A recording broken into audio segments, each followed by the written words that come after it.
రాజులు మొదటి గ్రంథం 17వ అధ్యాయం 10వ వచనం. అందుకు అతడు లేచి సారేపతునకు పోయి పట్టణపు గవిని యొద్దకు రాగా ఒక విధవరాలు అచ్చట కట్టెలు ఏరుచుండుట చూసి ఆమెను పిలిచి త్రాగుటకై పాత్రతో కొంచెం నీళ్లు నాకు తీసుకుని రమ్మని వేడుకొనెను. స్తోత్రం దేవా సర్వోన్నతుడా, ఈరోజు యొక్క వాక్యాన్ని ధ్యానిస్తూ ఉండగా ప్రతి వారికి వినగల చెవి గ్రహించగలను అనుగ్రహించి విత్తబడిచిన వాక్యం వ్యర్థం కాకుండా ప్రతి హృదయంలో నాటబడి 30, 60, 100 1000 పంటను ప్రతి వారు ఈరోజు ఇప్పుడే స్వతంత్రించుకున్నట్లు నువ్వు చేసినందుకు వందనాలు, సహాయం చేసినందుకు వందనాలు, అద్భుతం చేసినందుకు వందనం చెల్లిస్తూ యేసుక్రీస్తు నామములో ప్రార్థించిన మేము పొందుకున్నాం తండ్రి, ఆమేన్. హల్లెలూయా. ఇది చాలా అద్భుతమైనటువంటి సమయం, జాగ్రత్తగా వినాలి. నీ జీవితంలో సమస్యలు అనుభవిస్తూ ఉన్నావు, నీ జీవితంలో నీ సమస్యలకు పరిష్కారాలు దొరకట్లేదు, నీ జీవితంలో ఎందుకో ఏ ప్రయాణం అర్థం కావట్లేదు, ఏం చేస్తున్నావో అర్థం కావట్లేదు. ప్రతి దానికి సమాధానం చెప్పడానికి దేవుడు సిద్ధంగా ఉన్నాడు. నీ ప్రతి సమస్యకు పరిష్కారం ఆల్రెడీ సిద్ధం చేసి ఉన్నాడు. హల్లెలూయా. దేవునికి స్తోత్రం కలుగును గాక.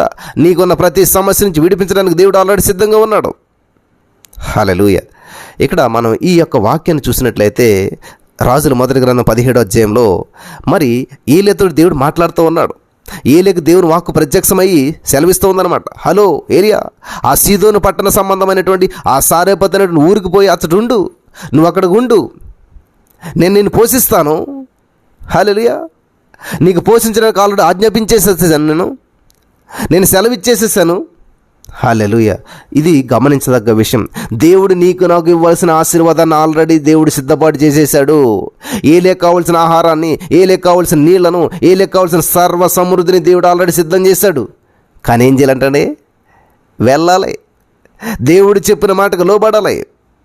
దేవుడు చెప్పాడు, నీకు ఆల్రెడీ పోషించడానికి ఒక ఆమెను సిద్ధపాటు చేశాను, ఒక ఆమెకి సెలవిచ్చేశాను. 9వ వచనం చూసినట్లయితే నిన్ను పోషించడానికి అచ్చటనున్న ఒక విధవరాలికి నేను సెలవిచ్చితిని.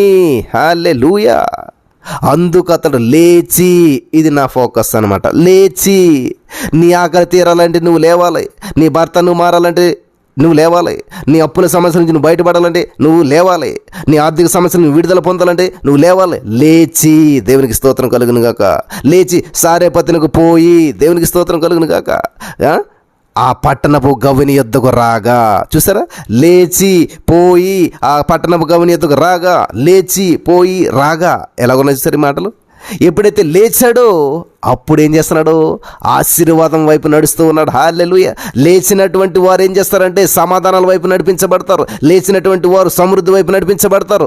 అక్కడే లేవకుండా అక్కడ ఉన్నాడు అనుకోండి, ఆకలేసి చనిపోయేటువంటి వాడు ఏలియా గారు. అక్కడే ఉన్నాడు అనుకోండి, దాహమేసి చనిపోయేటువంటి వాడు ఏలియా గారు. ఈ రోజున లేవకపోవటం వల్లే చాలామంది ఆర్థిక సమస్యలు ఇరుక్కుపోతున్నారు, లేవకపోవటం వల్లే అప్పుల సమస్యలు ఇరుక్కుపోతూ ఉన్నారు, లేవకపోవటం వల్లే వాళ్ళ జీవితంలో అశాంతితో కూడిన పరిస్థితులు అనుభవిస్తున్నారు.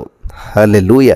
ఎవరైతే లేస్తారో వాళ్ళ సమృద్ధిని అనుభవిస్తారు. Thank you Jesus, thank you lord, thank you lord. ఎవరైతే లేస్తారో వాళ్ళ జీవితంలో దేవుడి మాటకు లోబడతారో, లేచేవారే లోబడినటువంటి వారు, లేచినటువంటి వారే లోబడినటువంటి వారు, ఎర్లీ మార్నింగ్ చీకటితోటి లేచినటువంటి వారు మాత్రమే దేవునికి లోబడేటువంటి వారు, లేచినటువంటి వారు మాత్రమే ఆశీర్వాదాన్ని స్వతంత్రించుకుంటారు, లేచినటువంటి వారు మాత్రమే ఏం చేస్తారంటే లేచి రాగా, లేచి నడవాలి. దేవునికి స్తోత్రం కలుగును గాక. నీ నడక మోకాళ్ళ మీద నడక అనమాట. ఎవరైతే లేచి నడుస్తారో, థ్యాంక్ యూ జీసస్. చూసారా, లేవటంలోనే ఉన్నది. ఏం చేశారంటే లేచి లేవకపోతే అక్కడే పడుకుని ఉంటే, అక్కడే కూర్చుని ఏడిస్తే ఏలియా గారు ఆకలి తీరుస్తుందా? నో. ఈరోజు చాలా మందికి సమస్యలు పరిష్కరించబడాలి, భర్త గారు మారు మనసు పొందాలి, కుటుంబంలో ఆర్థిక సమస్యలు పోవాలి, అప్పుల సమస్య నుంచి విడుదల పొందాలి, బిడ్డలకు ఉద్యోగాలు రావాలి, మరి అన్ని విషయాలు ఆశీర్వదించబడాలి, సంఘంలో మంచి పేరు రావాలి. కానీ లేవరు. నువ్వు లేవనటువంటి వారు ఏది కూడా ఆశించినట్లయితే దానికి అర్హులు కాదు. ఎవరైతే లేస్తారో వాళ్ళు ఏం చేస్తారంటే లేచి సారేపతు పట్టణానికి పోయి, హల్లెలూయా, లేచి సారేపతునకు పోయి ఆ పట్టణపు గవిని యొద్దకు రాగా. లేచి ప్రయాణం చేస్తూ రాగా, నువ్వు లేచి ప్రార్థన చేస్తూ ఉండగా, నీ గమ్యస్థానంలో నువ్వు ముందుకు వెళ్తూ ఉండగా, ప్రార్థనా జీవితంలో ముందుకు వెళ్తూ ఉండగా, ప్రార్థనా ప్రయాణం కొనసాగిస్తూ ఉండగా, హల్లెలూయా, దేవునికి స్తోత్రం కలుగును గాక. ఒకనొక సమయం వచ్చేసరికి నీ ప్రార్థనా జీవితంలో నువ్వు ముందుకు వెళ్తూ ఉండగా, నీ యొక్క లేచి ఆ ప్రయాణం కొనసాగిస్తూ ఉండగా, ఎంతకాలమైంది? 17 రోజుల క్రితం ప్రారంభించారా మీరు? ఈ లేచినటువంటి ప్రయాణం, మీ ప్రయాణం కొనసాగుతుందా? గవిని యొద్దకు వస్తా ఉందా? హల్లెలూయా. 21 days అయ్యేసరికి నువ్వు ఎక్కడికి చేస్తావు తెలుసా? గవిని యొద్దకు చేరతావు. హల్లెలూయా. నీ గమ్యస్థానానికి నువ్వు చేరుతా ఉన్నావు. అప్పుడు నీ ఆశీర్వాదం ఏమంటుంది తెలుసా? ఒక విధవరాలు అచ్చట కట్టెలు ఏరుచుండడు చూసి, హల్లెలూయా, చూశాడు. నువ్వు 21 days అయ్యేసరికి నువ్వు చూడగలుగుతావు. ఈ రోజే నువ్వు చూడగలుగుతావు. ఇప్పుడే నువ్వు చూడగలుగుతావు. ఇదే నీ గవిని యొద్ద సమయం అవ్వచ్చు. హల్లెలూయా. దేవునికి స్తోత్రం కలుగును గాక. కాబట్టి నువ్వు ఇంకా లేవలేనట్లయితే లేచి నువ్వు ప్రారంభించు. హల్లెలూయా. లేచి నీ నడకను ప్రారంభించు. నీ మోకాళ్ళ మీద నీ ప్రయాణాన్ని ప్రారంభించు. అప్పుడు ఏం చేస్తావు తెలుసా? నీ గమ్యాన్ని నువ్వు చేరుకుంటావు. నీ ఆధారం నువ్వు చేరుకుంటావు. నీ సోర్స్ నువ్వు చూడగలుగుతావు. హల్లెలూయా. నీ పరిష్కారం నువ్వు చూడగలుగుతావు. నీ సమస్యకు పరిష్కారం నువ్వు చూడగలుగుతావు. In the name of Jesus. లేచి నడిచినటువంటి వారు మాత్రమే పరిష్కారం చూడగలుగుతారు. లేచి ప్రయాణం చేస్తున్నటువంటి వారు మాత్రమే గమ్యస్థానం చేరుకోగలుగుతారు. లేచి ప్రయాణం చేసిన వారు మాత్రమే గమ్యస్థానం చేరుకోగలుగుతారు. కాబట్టి ఈ రోజున నువ్వు లేవకుండా బద్ధకంగా ఉండి, నా సమస్యలు తీరాలండి, నా భర్త గారు మారాలండి, నా కుటుంబంలో శాంతి సమాధానం రావాలంటే ఇంపాసిబుల్ అటువంటి వారు లేజీ పర్సన్స్ అంటారు. లేచే పర్సన్స్ అంతా కూడా మరి లేజీ పర్సన్స్ కాదు. లేచే వాళ్ళంతా కూడా ఎవరేనండి? సోమరులు కాదు వాళ్ళు. దేవునికి స్తోత్రం కలిగిన బద్ధకాన్ని జయించిన వారు, సోమర్థాన్ని జయించిన వారు విక్టోరియస్ పర్సన్స్ అనమాట. కాబట్టి నువ్వు లేచినవా? నువ్వు లేవకుండా ఏది ఆశించినా కూడా నువ్వు పొందుకోలేవు. లేచినటువంటి వారు, ప్రయాణం చేస్తున్నటువంటి వారు, ఆ పట్టణపు గవిని యొద్దకు వచ్చినటువంటి వారు, వారి సమస్యలకు పరిష్కారం ఆల్రెడీ దేవుడు సిద్ధం చేశాడు. నువ్వు ఉన్న చోటనే ఉండి నువ్వు అడిగినట్లయితే ఏది పొందుకోలేవు. నువ్వు లేచి నీ మోకాళ్ళ ప్రయాణం కొనసాగించాలి. నీ మోకాళ్ళ ప్రయాణం కొనసాగిస్తూ ఉండగా ఒకానొక సమయం వచ్చేసరికి నీ పరిష్కారం నువ్వు పొందుకుంటావు. నీ సమృద్ధి నువ్వు పొందుకుంటావు. నీ ప్రశ్నలకు సమాధానం నువ్వు పొందుకుంటావు. నీ ఆకలి తీర్చబడుతుంది. నీ దాహం తీర్చబడుతుంది. దేవునికి స్తోత్రం. ఆమెను పిలిచి త్రాగుటకే పాత్రతో కొంచెం నీళ్లు నాకు తీసుకుని రమ్మని వేడుకుంటూ ఉన్నాడు. హల్లెలూయా.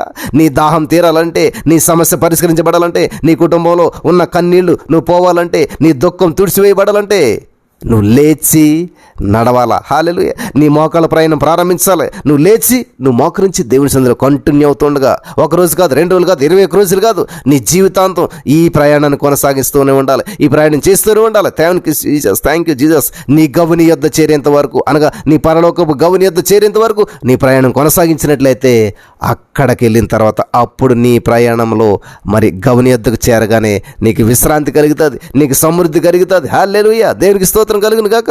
నీ సమస్యకు పరిష్కారం ఆల్రెడీ సిద్ధం చేసేసేసాడు. నువ్వు లేచి స్వతంత్రించుకోవాల్సిన బాధ్యత నీ మీద ఉన్నది.